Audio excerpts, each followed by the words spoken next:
नमस्कार विद्यार्थी मित्रों, श्रेयस विद्यालय हिंदी माध्यम।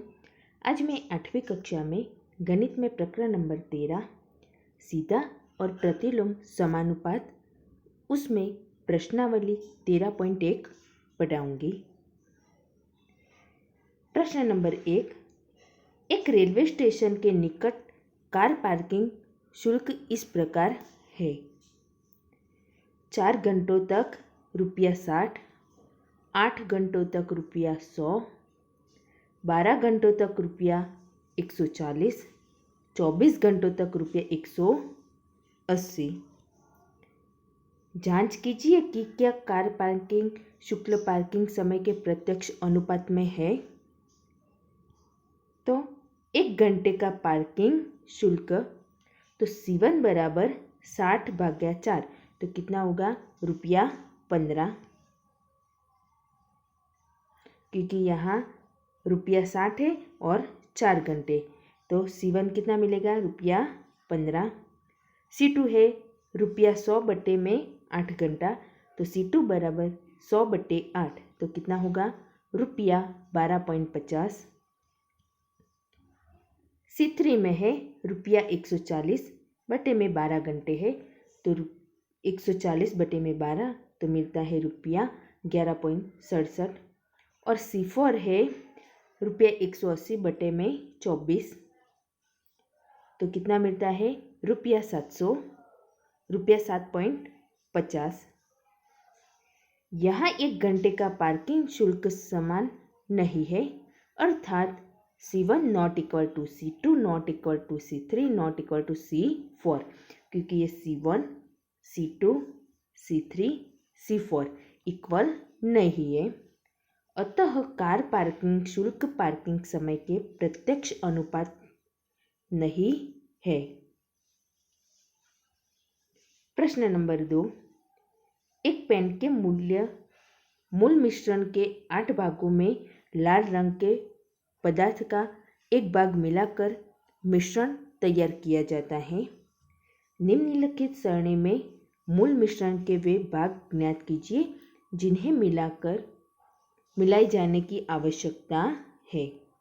तो लाल रंग के पदार्थ के भाग 1, 4, 7, 12, 20 और मूल मिश्रण के भाग तो दिया है 8 और बाकी के हमें ढूंढना है। तो माना लाल रंग के पदार्थ और मूल मिश्रण का अनुपात A/B। तो यहाँ A1 कितना है 1 और B1 है 8। ये है A1, ये B1, ये A2, ये B2, A3, B3, A4, B4, A5, B5। तो A1 बराबर 1 और B1 बराबर 8। तो A1 भाग्या B1 बराबर कितना होगा 1/8 बराबर के मान लेते हैं। A2 बराबर कितना है 4, तो B2 बराबर कितना, तो A2 बराबर कितना है 4 और B2 हमें ढूंढना है। तो K बराबर A2 बटे में B2, तो B2 बराबर A2 बटे में K, तो A2 है 4 बटे में K है 1/8, तो 8 ये भागा के भागा में वो अंश में जाएगा, तो 4 गुना 8, तो कितना मिलेगा 32। A3 बराबर 7 है, तो B3 हमें ढूंढना है। यहाँ A3 7 है, ये B3 ढूंढना है। तो K बराबर A3 बटे में B3, तो B3 बराबर क्या होगा A3 बटे में K, तो A3 है 7 बटे में K है 1/8, तो ये भागा के भागा वाला ऊपर जाएगा, तो 7 गुना 8 कितना है 56। A4 है 12, B4 ढूंढना है। तो K बराबर A4 बटे में B4, तो B4 बराबर होगा A4 बटे में K, तो 12 भागा 1/8, तो क्या होगा 12 गुना 8 यानी कि 96। A5 है 20, तो B5 ढूंढना है। तो K बराबर A5 बटे में B5, तो B5 बराबर A5 बटे में K, तो 20 बटे में 1/8, तो क्या होगा 20 गुना 8 यानी कि 160। तो यहाँ लिखेंगे मूल मिश्रण के भाग 8, 32, 56, 96, 160। प्रश्न नंबर 3। प्रश्न 2 में यदि लाल रंग के पदार्थ के एक भाग के लिए 75 ml मूल मिश्रण की आवश्यकता है तो मूल मिश्रण के 1800 ml में हमें कितना लाल रंग का पदार्थ मिलना चाहिए। तो माना 1800 ml में मिलाया गया लाल रंग का पदार्थ बराबर x। अब लाल रंग के पदार्थ के भाग 1 और मूल मिश्रण के भाग कितना है 75। लाल रंग के पदार्थ का भाग x है, तब ये मूल मिश्रण के भाग कितना है 1800। क्योंकि लाल रंग का पदार्थ मूल मिश्रण के प्रत्यक्ष अनुपात में है, अतः 1/75 बराबर x बटे में 1800। तो 75 गुना x बराबर 1 गुना 1800। तो x बराबर होगा 1 गुना 1800 बटे में 75। तो x बराबर होगा 24 भाग। अतः मूल मिश्रण के 1800 ml में हमें 24 भाग लाल रंग का पदार्थ मिलाना चाहिए। प्रश्न नंबर 4। किसी सॉफ्ट ड्रिंक फैक्ट्री में एक मशीन 840 बोतलें 6 घंटे में भरती है। वह मशीन 5 घंटे में कितनी बोतलें भरेगा? तो ये आपको होमवर्क में करना है। तो मशीन 5 घंटे में x बोतलें भरती है, ऐसा हमें मान लेना है। और 1 घंटा है तो बोतलें 75 है, तो x घंटा तो बोतलें कितनी है 840। तो ये आपको होमवर्क में करना है।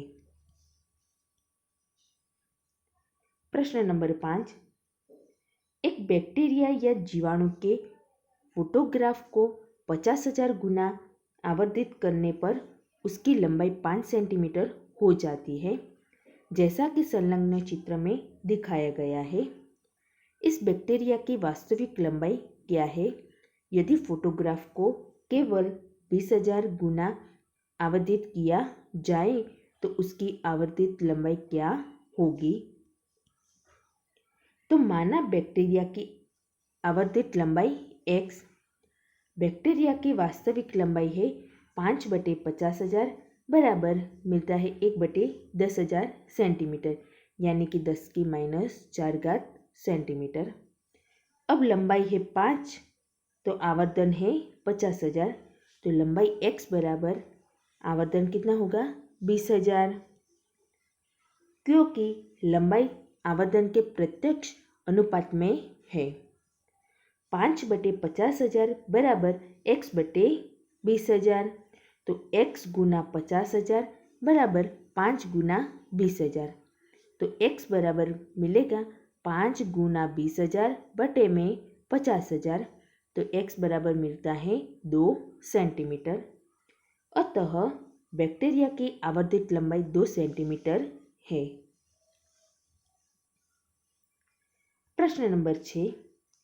एक जहाज के मॉडल में उसका मस्तूल 9 सेंटीमीटर ऊंचा है, जबकि वास्तविक जहाज का मस्तूल 12 मीटर ऊंचा है। यदि जहाज की लंबाई 28 मीटर है तो उसके मॉडल की लंबाई कितनी है? तो माना मॉडल के मस्तूल की लंबाई बराबर x। जहाज के मस्तूल की लंबाई 12 है, तब मॉडल के मस्तूल की लंबाई कितनी है 9। जहाज के मस्तूल की लंबाई 28 मीटर है, तब मॉडल के मस्तूल की लंबाई कितनी है x है। क्योंकि जहाज की लंबाई मॉडल की लंबाई के प्रत्यक्ष अनुपात में है, अतः 12/9 बराबर 28/x। तो x गुना 12 बराबर 28 गुना 9। तो x बराबर मिलेगा 28 गुना 9 बटे में 12। तो x बराबर मिलता है 21 सेंटीमीटर। अतः जहाज के मॉडल की लंबाई 21 सेंटीमीटर है। प्रश्न नंबर 7, मान लीजिए 2 किग्रा चीनी में 9 गुना 10 की 6 घात क्रिस्टल है। निम्नलिखित चीनी में कितने चीनी के क्रिस्टल होंगे? 5 किग्रा और 1.2 किग्रा। तो आपको ये होमवर्क में करना है। चीनी में क्रिस्टल की संख्या x मान लेनी है। 2 किग्रा है तब कितनी है क्रिस्टल की संख्या? 9 गुना 10 की 6 घात। तो 5 kg है तो x लेना है, और दूसरे में 2 है तब क्रिस्टलों की संख्या 9 गुना 10 की 6 घात है, और ये चीनी की मात्रा 1.2 किग्रा होगी तब क्रिस्टल की संख्या x लेनी है। तो ये आपको होमवर्क में करना है। प्रश्न नंबर 8, रश्मि के पास एक सड़क का मानचित्र है जिसके पैमाने में 1 सेंटीमीटर की दूरी 18 किलोमीटर निरूपित करती है। वह उस सड़क पर अपनी गाड़ी से 72 किलोमीटर की दूरी तय करती है। उसके द्वारा तय की गई दूरी मानचित्र में क्या होगी? तो माना मानचित्र में दूरी कितनी है? x है। सड़क पर दूरी कितनी है? 18 है, तब मानचित्र में दूरी 1 सेंटीमीटर है। सड़क पर दूरी 72 किलोमीटर है, तो मानचित्र में दूरी कितनी है? x है। क्योंकि सड़क पर दूरी मानचित्र में दूरी के प्रत्यक्ष अनुपात में है, तो 18/1 बराबर 72/x। तो x गुना 18 बराबर 72 गुना 1। तो x बराबर मिलता है 72 गुना 1/18। तो x बराबर 4 सेंटीमीटर। अतः मानचित्र में दूरी 4 सेंटीमीटर है। प्रश्न नंबर 9, एक 5 मीटर 60 सेंटीमीटर ऊंचे ऊर्ध्वाधर खंभे की छाया की लंबाई 3 मीटर 20 सेंटीमीटर है। उसी समय पर ज्ञात कीजिए। पहला है 10 मीटर 50 सेंटीमीटर ऊंचे एक अन्य खंभे की छाया की लंबाई, और दूसरा है उस खंभे की ऊंचाई जिसके छाया की लंबाई 5 मीटर है। तो ये आपको होमवर्क में करना है। ये मीटर और सेंटीमीटर दिया है तो हमें सेंटीमीटर में कन्वर्ट करके ये एग्जाम्पल करना है। प्रश्न नंबर 10, मान ले लदा हुआ एक ट्रक 25 मिनट में 14 किलोमीटर चलता है। यदि चाल वही रहे तो वह 5 घंटे में कितनी दूरी तय कर पाएगा?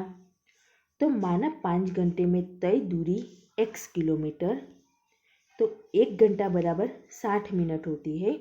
तो 5 घंटे में कितनी होगी? 5 गुना 60 यानी कि 300 मिनट।